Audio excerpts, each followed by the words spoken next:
India's biggest liquor mafia।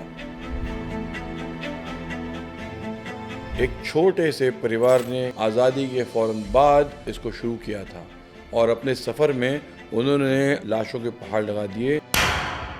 Madhya Pradesh हमारे देश का दिल कहलाता है। इस देश के दिल से कैसे एक सिंडिकेट खड़ा हुआ जिसने गोवा से लेकर के नागालैंड से लेके पंजाब और हरियाणा तक के लिकर ट्रेड पे कंट्रोल किया, आज भी कंट्रोल है।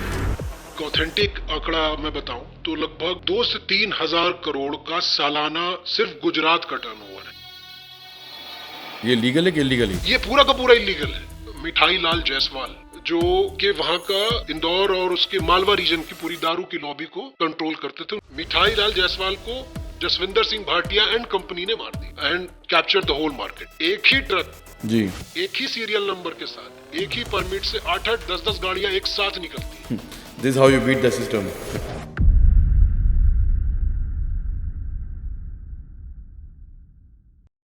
दोस्तों नमस्कार, आदाब, गुड इवनिंग। मैं हुसैन जैदी आपकी खिदमत में फिर से हाजिर हुआ हूँ एक नई कहानी लेकर के। पिछली बार हमने आपको ज़ीरो मैन सीरीज़ से एक बहुत ही सेंसेशनल कहानी से अवगत कराया था। I hope you must have enjoyed it. आज उतनी ही ख़तरनाक, सेंसेशनल, हिंसात्मक दूसरी कहानी के साथ हम आपके साथ मौजूद हैं। India's biggest liquor mafia. जी हाँ, आपने सही सुना। जो लोग शराब पीते हैं, जो लोग शराब का बिजनेस लोकल लेवल पे करते हैं, वो जानते भी नहीं हैं कि कहाँ से एक छोटे से परिवार ने, कुछ लोगों ने मिल कर के आज़ादी के फ़ौरन बाद, पंजाब में आने के बाद इसको शुरू किया था और अपने सफ़र में उन्होंने इतनी हत्याएं की कि may be I can say metaphorically लाशों के पहाड़ लगा दिए या खून की नदियाँ बहा दी। और ये शख्स आया था पाकिस्तान से माइग्रेट करके और इसने किस तरह से आहिस्ते आहिस्ते अपनी जड़ें इतनी मजबूत कर ली कि गुजरात को जो है दारू जाती है पंजाब से। ऐसी बहुत सी बातें, छोटे छोटे वाक़यात हैं, आप सुनेंगे।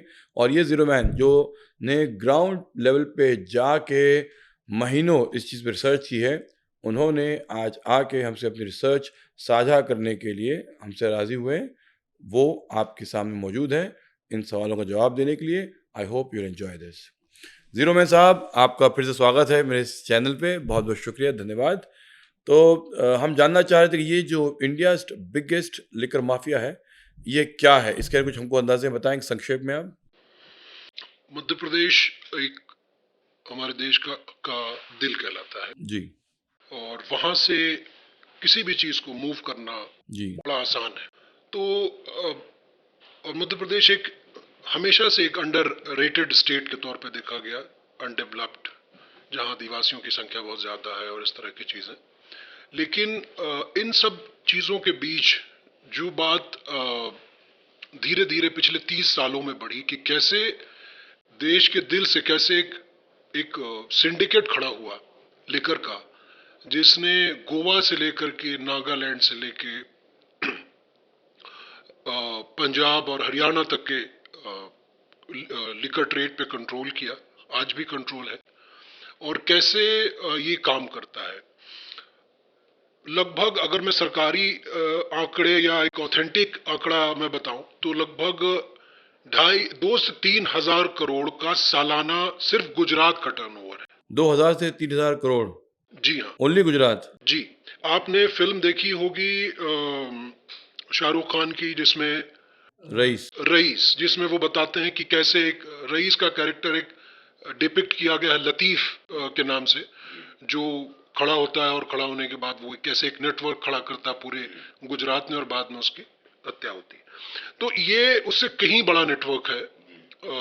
और किस तरह से ये नेटवर्क काम करता है, चूंकि गुजरात जब महाराष्ट्र से अलग हुआ 1960 में, तब उसने ड्राई स्टेट का दर्जा उसने अपने आप को ले लिया। जी और शुरू में महाराष्ट्र और राजस्थान से दारू गुजरात जाया करती थी। जी अगर एक ट्रेडर की जबान में कहें तो उनका कहना था कि गुजरात एक अंधा कुआं है, जी जहां किसी जगह से भी दारू जाए वहां खप जाती है। तो राजस्थान, महाराष्ट्र और दमन एंड दीव, जी ये 3 जगह है जहां से दारू गुजरात जाया करती थी। जी आज भी जाती है लेकिन उनकी मात्रा बहुत कम हो गई।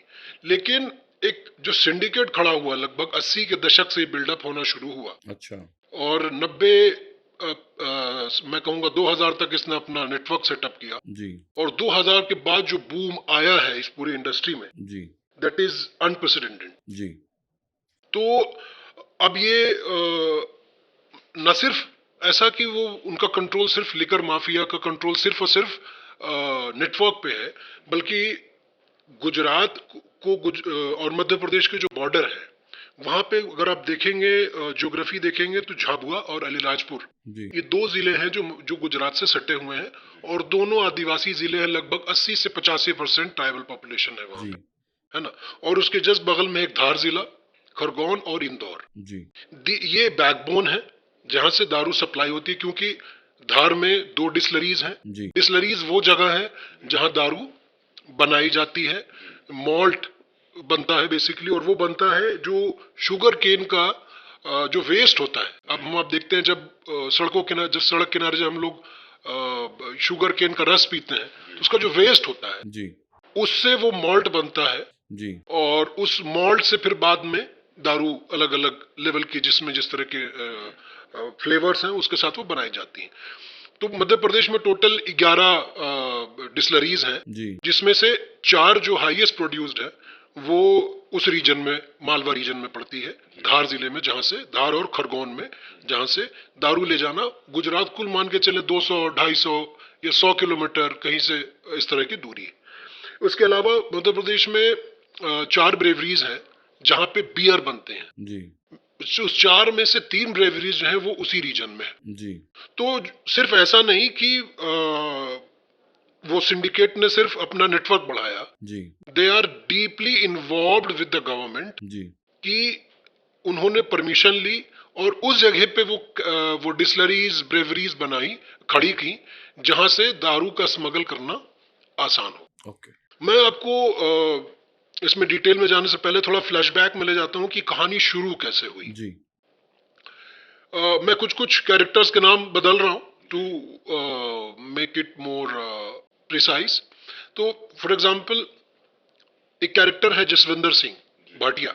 जी ये 1947 में जो माइग्रेशन हुआ, जी ये परिवार के साथ माइग्रेट करता है। वो लगभग 4-5 साल का था जी और वो पूरा परिवार कानपुर आता है। जी कहाँ से माइग्रेट करता है वो? ये पाकिस्तान से माइग्रेट करते हैं, पाकिस्तान का जो पंजाब है आज, जी अच्छा है ना, वहां से वो माइग्रेट करते हैं जी और माइग्रेट होने के बाद वो कानपुर आते हैं। जी उनके पिताजी के पास जो भी जमा पूंजी थी, उन्होंने उससे एक ट्रक लिया और वो वहाँ के जो लेदर की फैक्ट्रीज थी वहाँ पे वो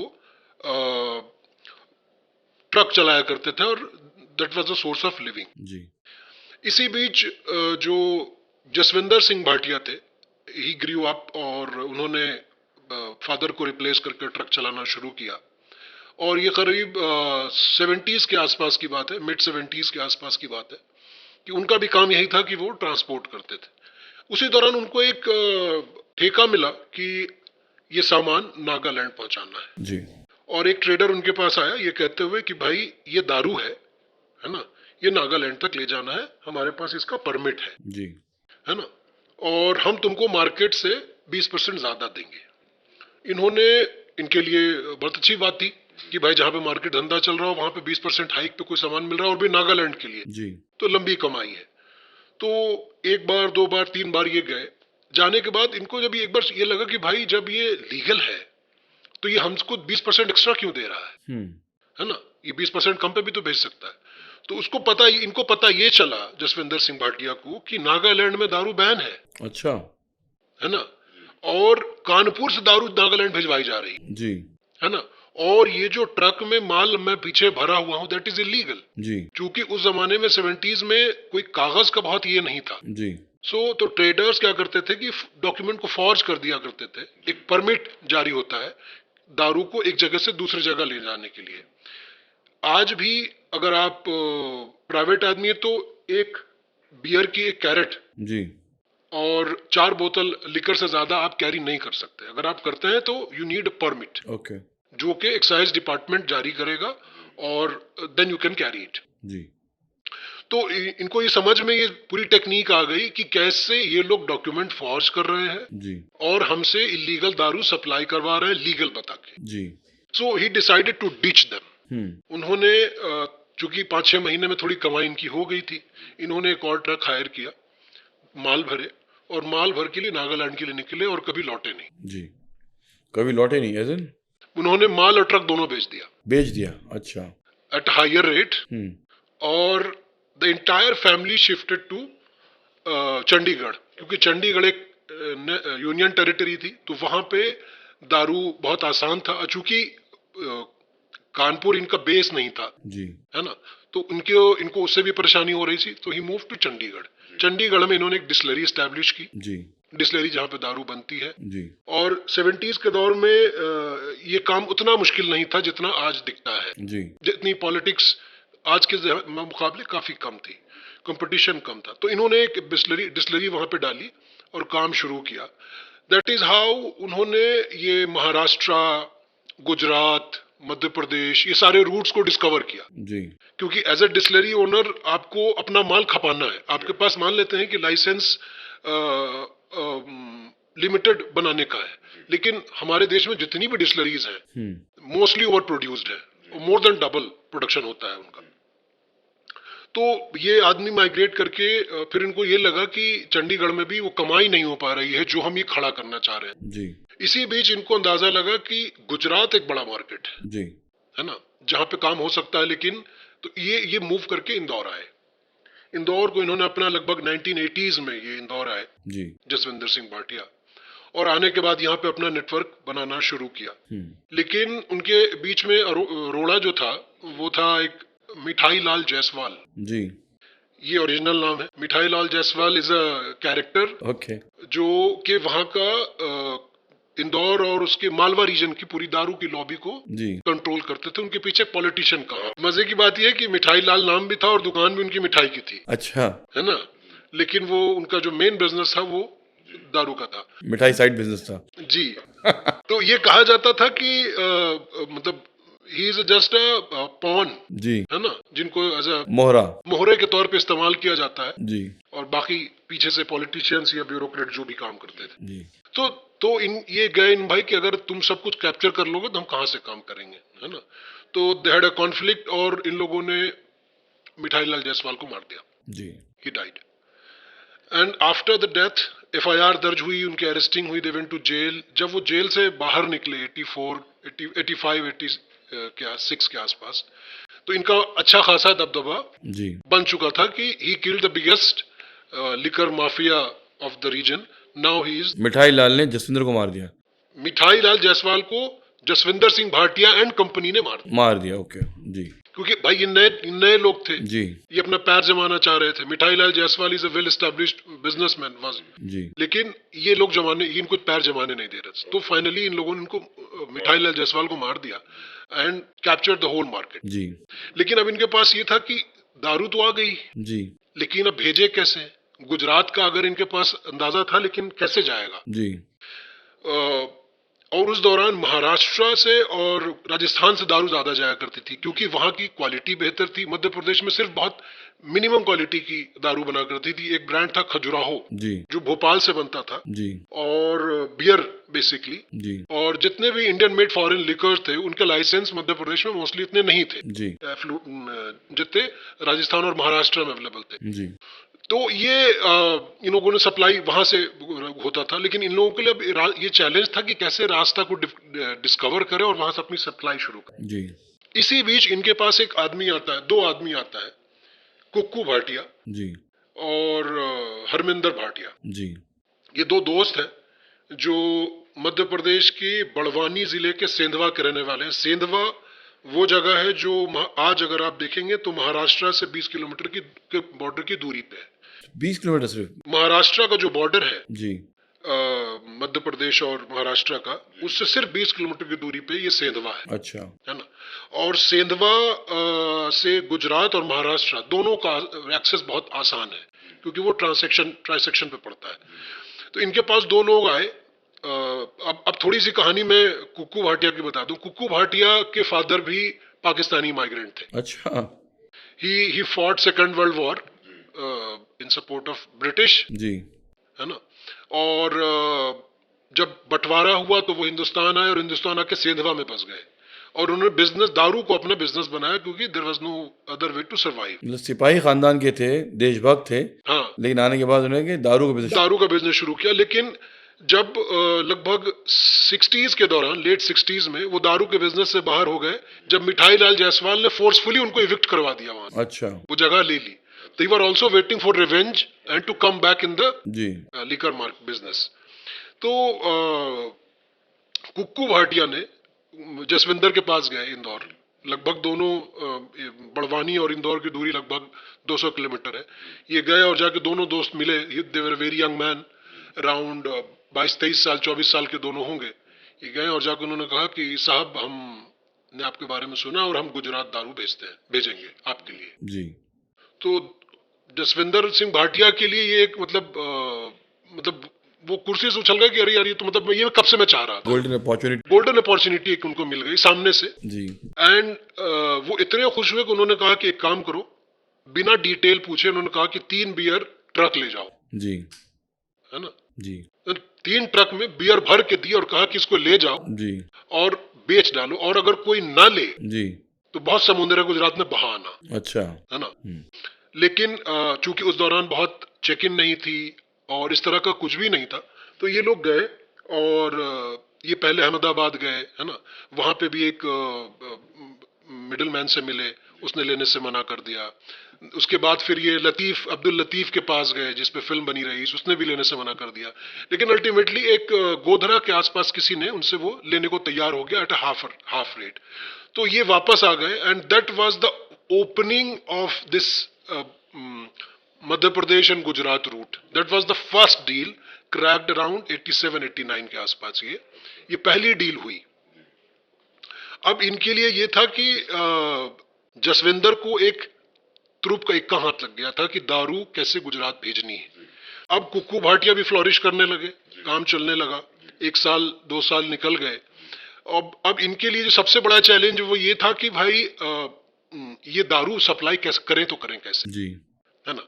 तो एक बड़ा मजेदार किस्सा हुआ, मतलब कि एक बार जसविंदर भाटिया के घर का फोन खराब हुआ जी, और उनके बगल में एक ट्रांसपोर्टर थे जी, जिनके अंदर में करीब 100-150 ट्रक थी और वो ट्रांसपोर्ट एसोसिएशन के अध्यक्ष थे, अच्छा है ना, इंदौर में जी, लेकिन चूंकि बिजनेस डल था तो बहुत ज्यादा वो चीज नहीं थी जो उन लोगों के पास जितनी सक्सेस और जितना पैसा होना चाहिए जी, तो पूरी इंडस्ट्री स्ट्रगल कर रही थी ट्रांसपोर्टेशन की। इसी बीच क्या हुआ कि टेलीफोन का तार की खुदाई हो रही थी, उसी में जसविंदर के घर का तार कट गया जी, और इन्होंने, चूंकि पड़ोसी थे, they don't know each other, दोनों पड़ोसी थे लेकिन एक दूसरे को जानते नहीं। जी, तो ये उनके पास गए, उन्होंने कहा कि भाई साहब मेरे पास दिन भर में 6-7 बार फोन आते हैं, मेरा फोन खराब हो गया है, इन केस कि अगर आपके पास आए तो मुझे बताइएगा।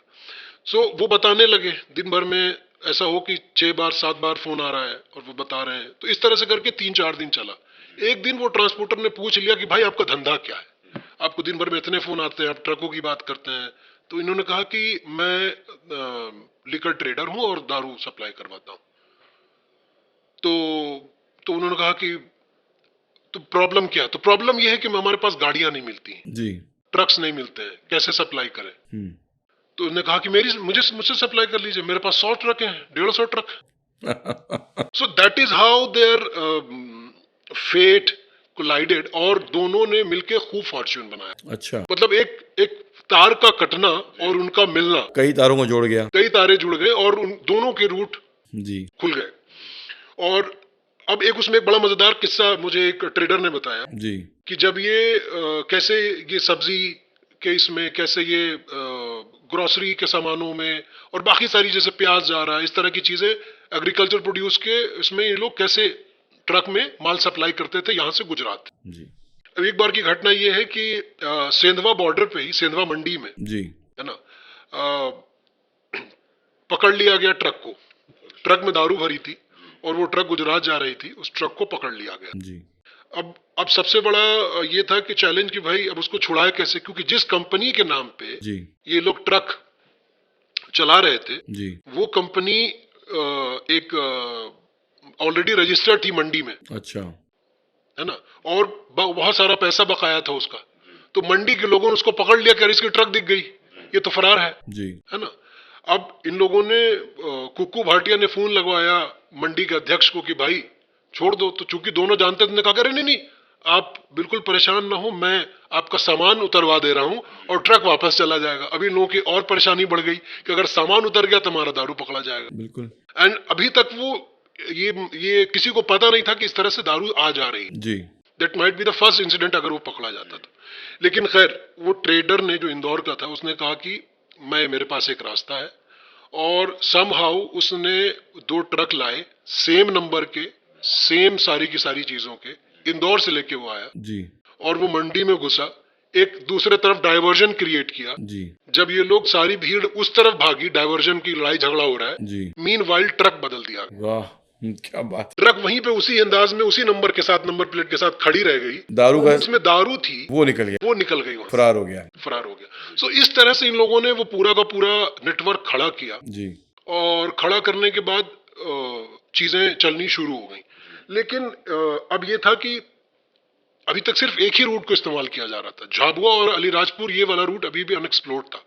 अब जसविंदर के लिए सबसे बड़ा चैलेंज ये था कि हमको ये मेन रूट है, यहां से दारू ले जानी है, क्योंकि ये तो पता नहीं कुक्कू भाटिया कब निकल ले, कब भाग जाए, कब अलग हो जाए।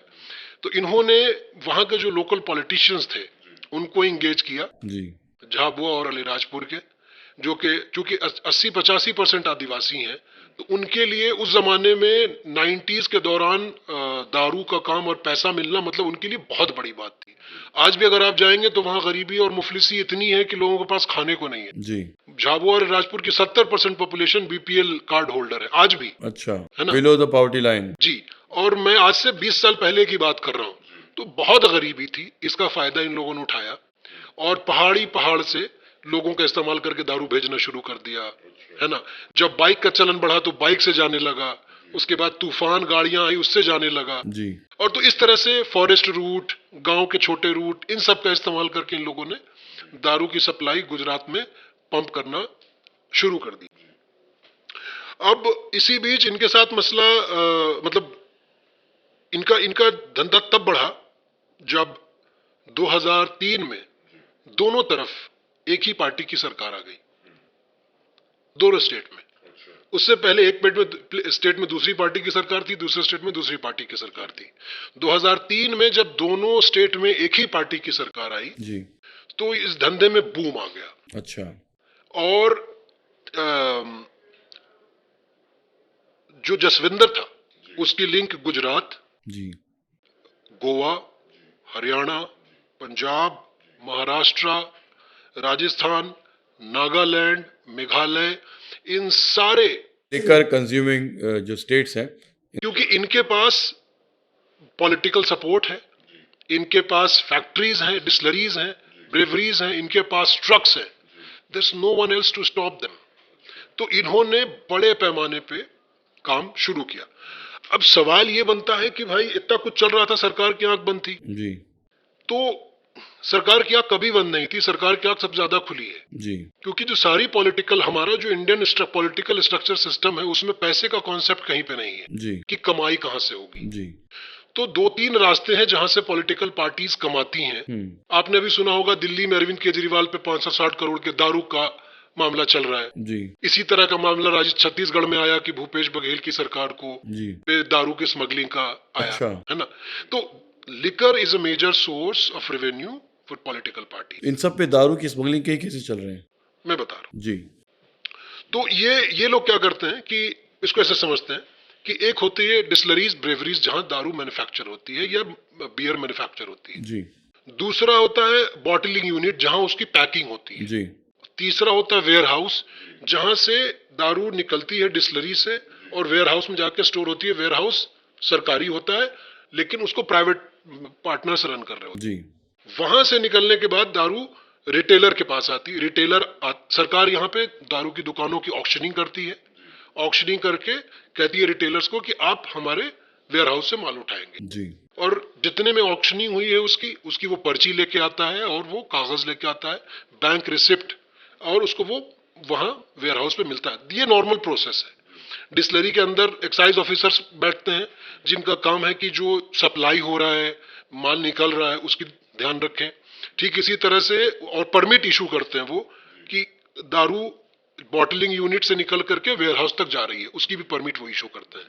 एंड देन वहां से फिर जब नॉर्मल ट्रेडर्स जो दुकान चला रहे हैं, जी, है ना, जब वो आते हैं तो उनको परमिट इशू किया जाता है। फॉर एग्जांपल इंदौर के वेयर हाउस से माल को झाबुआ जाना जी, है ना, झाबुआ 147 किलोमीटर है इंदौर से।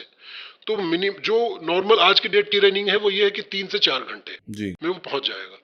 लेकिन वो क्या करते हैं कि उसमें जो परमिट में टाइम 10 घंटे डलवा दिया, अच्छा, उतने में उस गाड़ी ने 2 राउंड मार लिए। अच्छा, तो जहां पे उसमें 50 लाख का माल था वो 1 करोड़ का माल चला गया। अच्छा, ठीक है।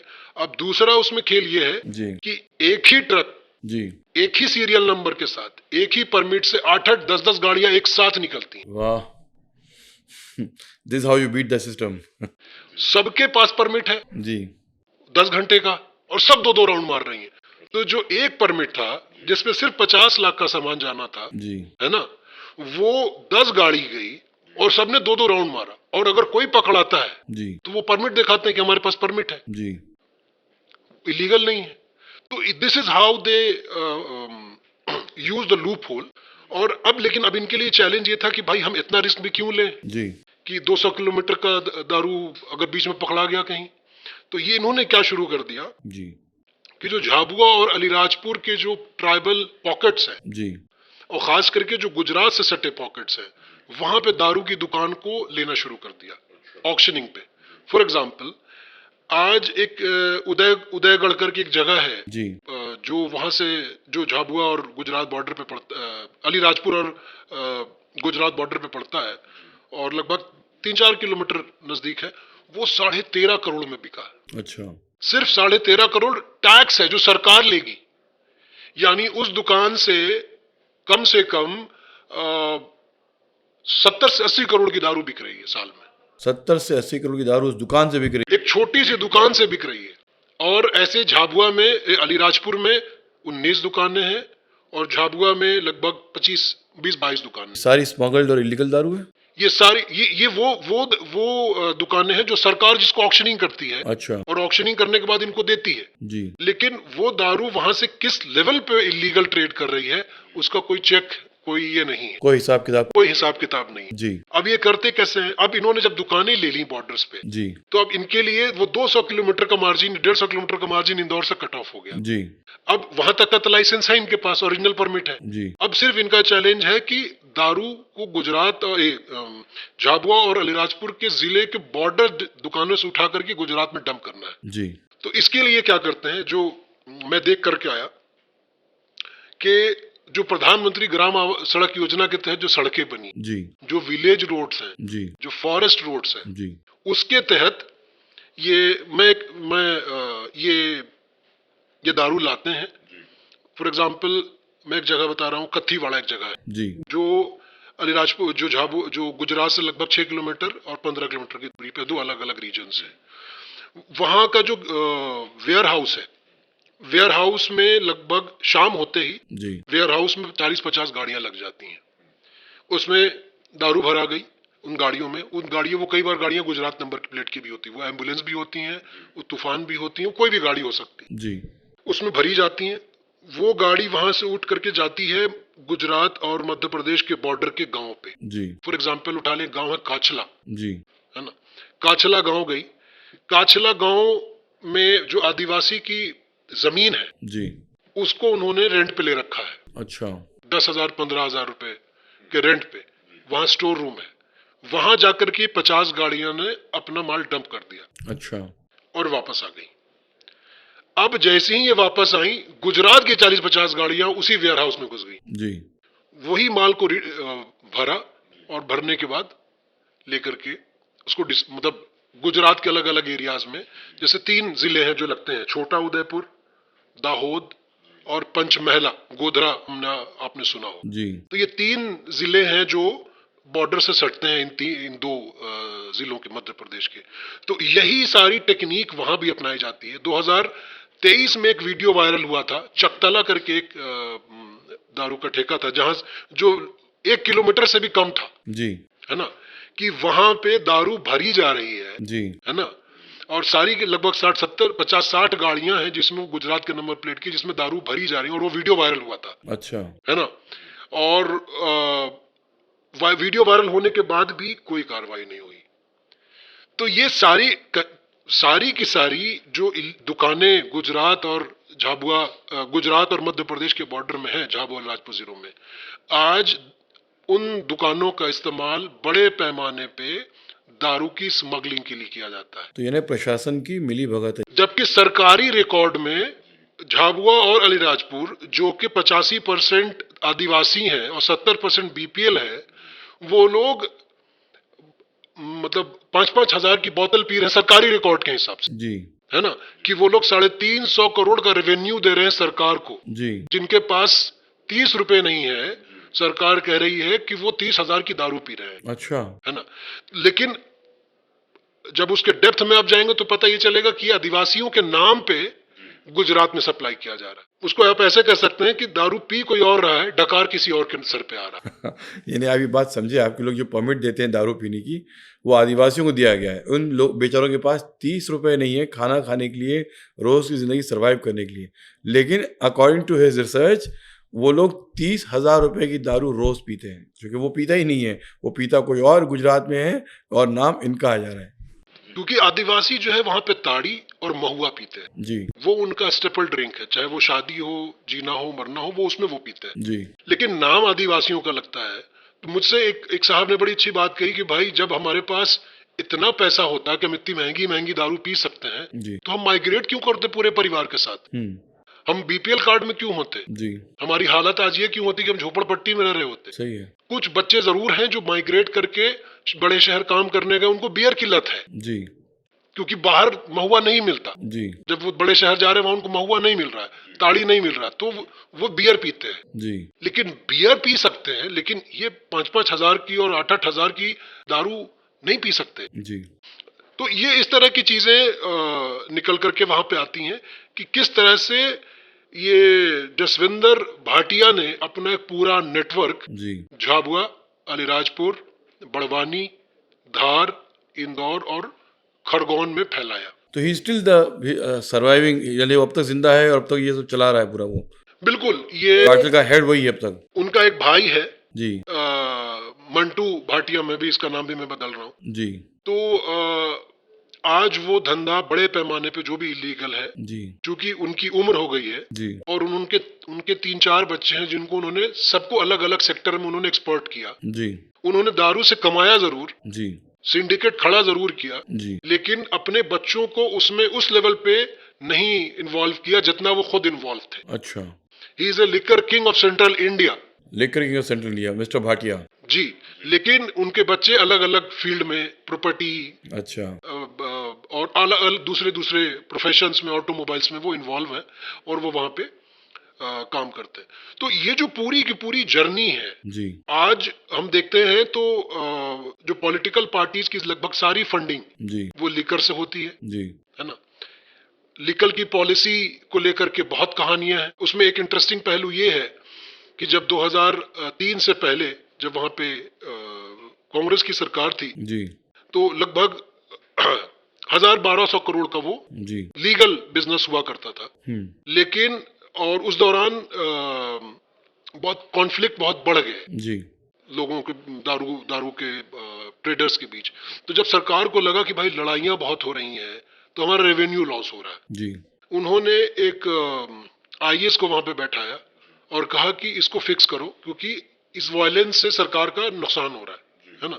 तो उन्होंने क्या किया कि टू एंड दैट वायलेंस, क्योंकि कोई उनके एरिया में बेच रहा, कोई उनके एरिया में बेच रहा, इसलिए वायलेंस होते थे। जी, इन्होंने क्या किया कि सबको अपना रीजन बांट दिया कि तुम ग्वालियर, चंबल, भिंड, मुरैना में करोगे, तुम गुना वाले रीजन में करोगे, तुम झाबुआ, अलीराजपुर में करोगे, तुम। तो ऐसे करके उन्होंने पॉलिसी पहले सबको समझाया, बैठा करके सारे लिकर जो माफिया थे उनको समझाया गया, एंड देन उसी हिसाब से पॉलिसी बनाई गई, 1 डिस्ट्रिक्ट 1 कॉन्ट्रैक्टर पॉलिसी। अच्छा, जिसमें एक ठेकेदार के पास एक जिला होगा। जी, उसमें उसकी मोनोपोली चलती थी जी कि वो दारू कितने रेट में बेचेगा, कौन सी बेचेगा, और सरकार के लिए वो आसान होता था जी डील करना कि किनसे, भाई ज्यादा लोग होंगे तो ज्यादा डील करना पड़ेगा, तो इसीलिए कम लोग, मुट्ठी भर लोग होंगे तो उनसे डील करना आसान होगा। और ध्यान रहे, ये बात तब है जब मध्य प्रदेश और छत्तीसगढ़ एक था। आज मध्य प्रदेश और छत्तीसगढ़ दो अलग अलग स्टेट है, जी और दारू का दोनों का बहुत बड़ा बिजनेस है। तो आप अंदाजा लगा सकते हैं कि ये ऐसे करके पॉलिसी लाई गई, और पॉलिसी लाने के बाद इसमें मोस्टली कांग्रेस बैक ट्रेडर्स थे, क्योंकि सत्ता में जो लोग होते हैं वही लोग बिजनेस दारू का कर पाते हैं मोस्टली। तो अब जब दूसरी सरकार आई 2003 में, वहां पे जी उमा भारती मुख्यमंत्री बनी उसकी, तो उनके लिए सबसे बड़ा चैलेंज था कि जो कांग्रेस बैक्ड ट्रेडर्स है, लीकर लॉबी है जो इनको फंड करती है, उसको चेन को तोड़े जी और वो पूरा का पूरा अपना पैसा अपने तरफ डाइवर्ट करे। जी इन्होंने एक पॉलिसी लाई जिसमें बदलाव करके ये कहा कि one contractor one shop policy, अच्छा डिस्ट्रिक्ट से वन शॉप पे आ गया। फॉर एग्जांपल भोपाल में अगर 87 शॉप है तो 87 ट्रेडर्स चाहिए। अच्छा मध्य प्रदेश में आज 3601 दुकानें हैं अच्छा ऑन पेपर, तो उन 3601 दुकानों के लिए एक एक ट्रेडर होगा। जब इसमें दिक्कत होने लगी कि भाई कोई कमजोर, जहां पे मार्केट कमजोर है जी वहां पे कोई ट्रेडर नहीं ले रहा है, तो इन्होंने क्या किया कि एक साथ 3 दुकानें देने लगे कि भाई ये चलो, एक प्राइम है, एक थोड़ी सी मिडिल क्लास की है, एक लोअर है, तो हम ऐसे करके ग्रुप में आपको देंगे, जी और आप फॉर एग्जांपल 4 ग्रुप में हमने आपको 4 दुकानें दे दी 20 करोड़ में। जी 20 करोड़ का रेवेन्यू आप हमको जनरेट करके देंगे, आप उससे जो कमा रहे हो वो कमाए। तो इस तरह से सरकार ने पॉलिसी में बदलाव किया ओवर द इयर्स, और ना दारू की स्मगलिंग रुकी और ना दारू की इलीगल बिजनेस रुका उनका। सिर्फ अब सरकार बदलने से ट्रेडर्स को कोई फर्क नहीं पड़ा, ट्रेडर्स शिफ्टेड। जी अब वहां पे एक सरकार बदलने से फायदा ये हुआ कि जो कांग्रेस बैक ट्रेडर्स थे जी वो मार्केट से किक आउट हो गए। जी जो नॉर्मल ट्रेडर्स थे जी कि कुक्कू भाटिया टाइप के लोग, वो मार्केट से बाहर हो गए, जो खानदानी ट्रेडर्स थे। और जो पॉलिटिकली बैक्ड जी नए पार्टी के जो ट्रेडर्स थे, जी they started coming in to this profession, और उनके आने से पूरा का पूरा जो डायनेमिक्स है वो बदल गया। जी और जैसे बता रहा हूँ कि जैसे दोनों प्रदेश में जब एक पार्टी की सरकार आई जी तो दारू का धंधा एकदम इलीगल जी बूम कर गया। जी और आज सिर्फ मतलब ये ट्रेड एसोसिएशन ने जो सरकार को चिट्ठियां लिखी हैं, सिर्फ मैं उसके ही आंकड़ों को कोट करूं तो लगभग 2000 करोड़ का सालाना टर्नओवर है। 2000 करोड़ का साल। ये लीगल है कि इलीगल है? ये पूरा का पूरा इलीगल है, पूरा इलीगल है। पूरा इलीगल है। ये सिर्फ मैं मध्य प्रदेश 5 बॉर्डर जिलों से, बॉर्डर स्टेट से घिरा हुआ है। जी मैं सिर्फ एक ही रीजन की बात कर रहा हूँ आपको, कौन सा? जो गुजरात में? गुजरात से जो सटा हुआ है, जी 2000 करोड़ सिर्फ उसका है। सिर्फ मैं उस रीजन की बात। बाकी जो राज्यों से मिला हुआ है उसका कितने आंकड़े हैं? और मध्य प्रदेश का आलम यह है कि मध्य प्रदेश आज फ्री स्टेट है दारू के मामले में। जी उसकी दारू आज भी हरियाणा पंजाब से आती हो या वहां जाती है, जी गोवा, जी कर्नाटका, ये इधर महाराष्ट्र, तो सब तरफ बड़े पैमाने पे जी वो दारू बेचे जाते हैं। और कहने को सरकार ने एक एरिया में एक लाइसेंस दिया हुआ है, जी लेकिन उस लाइसेंस के बिना पे कम से कम हर गांव में एक एक दुकानें खुली हैं, क्योंकि दुकान और कस्बा के बीच की दूरी 15 किलोमीटर है। दारू पीने वाला दुकान तक नहीं आएगा 15 किलोमीटर। तो उनकी सहूलत के लिए ट्रेडर्स ने गांव में एक पॉइंट सरकार चाहती है सबको शराब पिलाए, सबको दारू पिलाए, बिल्कुल सबको नशे मस्त रखे।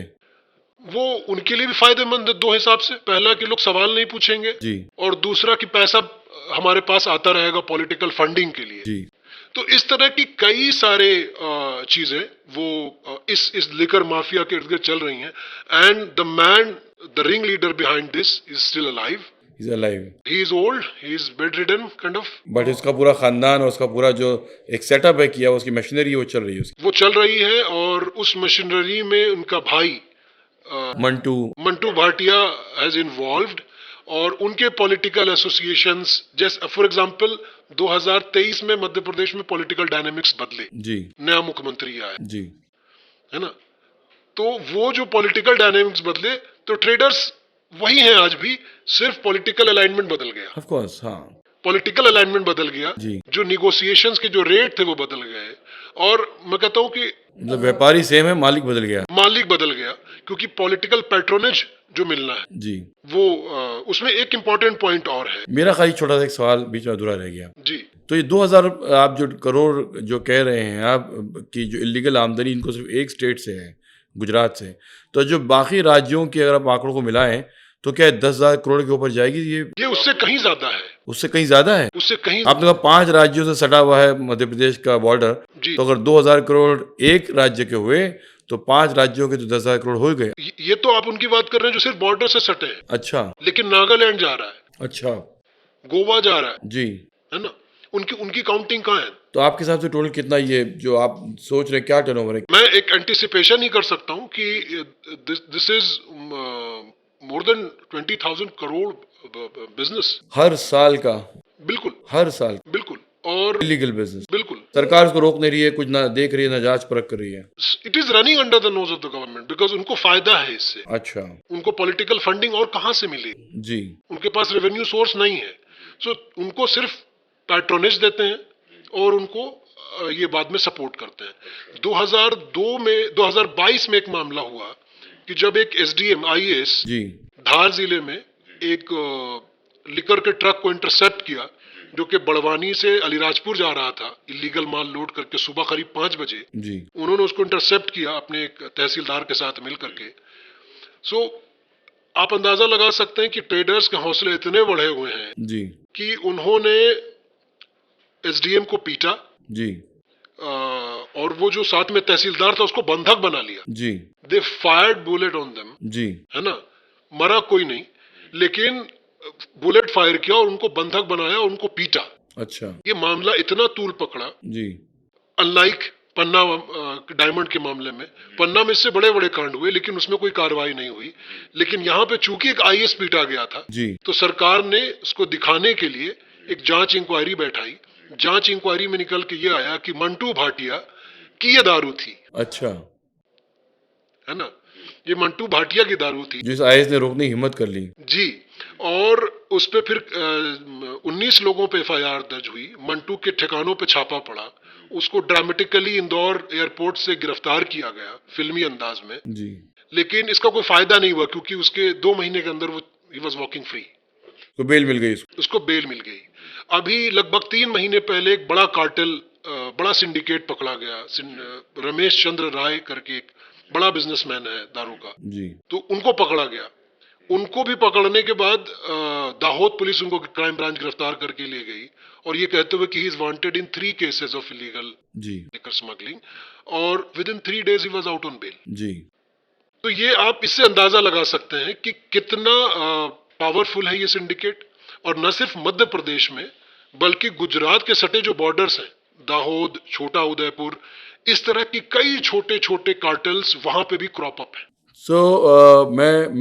मैं अपने आखिरी सवाल की तरफ आऊँ मैं कि आपके हिसाब से ये कार्टेल जो आपके मध्य प्रदेश में है, क्या इसकी छोटे छोटे शाखें, छोटे छोटे इसके जो ब्रांचेस हैं वो दूसरे स्टेट्स में भी हैं, महाराष्ट्र में या साउथ में, तमिलनाडु में या उस तरफ उड़ीसा बंगाल में ऐसी हैं उसकी पूरी टेंटिकल्स फैली हुई? देखिए उसमें कहानी ये है कि हर स्टेट की अपनी अलग पॉलिसीज हैं लिकर को लेकर के, क्योंकि वो एक मेजर लिकर का रेवेन्यू सोर्स है उनके लिए, लेकिन लीगली जो बिक रहे हैं तो उनके पास जो लाइसेंस है वो तो बिक ही रहे हैं जी लेकिन जो इलीगल बिकते हैं, जी क्योंकि ये ऑलरेडी वेल एस्टैब्लिश सिंडिकेट है, पिछले 30 सालों से काम कर रहा है, इनके पास न दारू की कमी है, न वैरायटीज की कमी है, न इनके पास जो चेन ऑफ सप्लायर्स हैं उनकी कमी है, तो इस नेटवर्क को कोई बीट नहीं कर सकता है, इर्रेस्पेक्टिव की सरकार में कौन है, इर्रेस्पेक्टिव की पॉलिसी कौन बना रहा है ना। तो ये जो चेन है ये इतना रोबस्ट है और उससे इसमें सबका फायदा है जी। भाई। आम आदमी को पीने के लिए उसके घर पे दारू मिल जा रही है, वो क्यों प्रोटेस्ट करेगा? आज उसके अलावा आज बहुत सारे स्टेट में आप देखेंगे तो सरकार कह रही है कि होम डिलीवरी ऑफ लिकर करेंगे हम। भाई वो ऑलरेडी पहले से पहुंचा रहे हैं जी, है ना, वो सिर्फ उसको ऑफिशियल करने की बात कर रहे हैं, वो ऑलरेडी हो रहा है पिछले 20-30 सालों से। तो इनके जो सरकार है इसमें चूंकि उनके खुद के हित जुड़े हुए हैं जी, और ये जो ट्रेडर्स हैं ये उससे कमा रहे हैं, और इसके जो इर्द गिर्द सारी जो इंडस्ट्री है वो फ्लोरिश कर रही है। सो मैं कहूँगा कि एक सोने का अंडा देने वाली मुर्गी को कोई क्यों मारेगा। So everyone want to take share of that, और उसमें ये चीज़ें चलती चली आ रही हैं। उसमें पॉलिटिकल पैट्रोनेज है, ब्यूरोक्रेटिक पैट्रोनेज है, और ये फूड सोल्जर्स हैं। और फूड सोल्जर्स के तौर पे जो हमने पन्ना में भी देखा और जो एक लिकर में भी मैं देख रहा हूँ कि इन दोनों जगह पे फूड सोल्जर्स आदिवासी हैं, अजीब। और आदिवासी मध्य प्रदेश की 22% पॉपुलेशन है। देखा आपने कि किस तरह से ये जो शराब जो एक एंटरटेनमेंट का लोग पर्पस समझते हैं और जिसको लोग एंजॉय करते हैं, उनको नहीं पता कि हर बोतल एक्चुअली हमारे इंडिया में करप्शन को बढ़ावा दे रही है। 20,000 crore is a mind boggling figure. आप सिर्फ सोचिए कि क्या कोई लोग, सिर्फ मैं अगर मैं लिखना सोचूं मुझे स्ट्रगल करना पड़ेगा। 20,000 करोड़ कितने होते हैं जो हर साल इलीगली जो है ये लिकर माफिया कमा रही है, गरीब आदमी के नाम पे, आदिवासी के नाम पे, एक आम मिडिल क्लास इंसान की मेहनत कश मजदूरी के पैसों को उड़ा करके लोगों को या तो करप्शन से, ब्राइब से, लोगों को कत्ल करके या इलीगल तरीके से पैसे बना रही है। मैं सिर्फ कहना चाहूँगा कि लोग सोचें, रुकें और ख़्याल करें कि क्या उनका ये एंटरटेनमेंट इस देश के करप्शन को बढ़ावा तो नहीं दे रहा है। और जैसा कि उन्होंने कहा कि ये 22% आदिवासी उनके नाम पर हो रहा है। सो आई वुड सजेस्ट कि आप सब लोग थोड़ा गौर व फिक्र करें और शायद आपका एक कदम जो है इस देश के करप्शन को शायद रोक सके, कम कर सके और शायद पूरी कोशिश एक बार मिटा भी सके। मैं बहुत बहुत शुक्रगुज़ार हूँ जनाब ज़ीरो मैन साहब का। थैंक यू वेरी मच, आप आए, आपने इस बेहतरीन रिसर्च को हमसे शेयर किया। आई होप कि अगर हमारे दर्शकों में से एक शख्स भी अपनी बीमारी को समझ ले तो हमारी ये कोशिश कामयाब होगी। थैंक यू वेरी मच, धन्यवाद।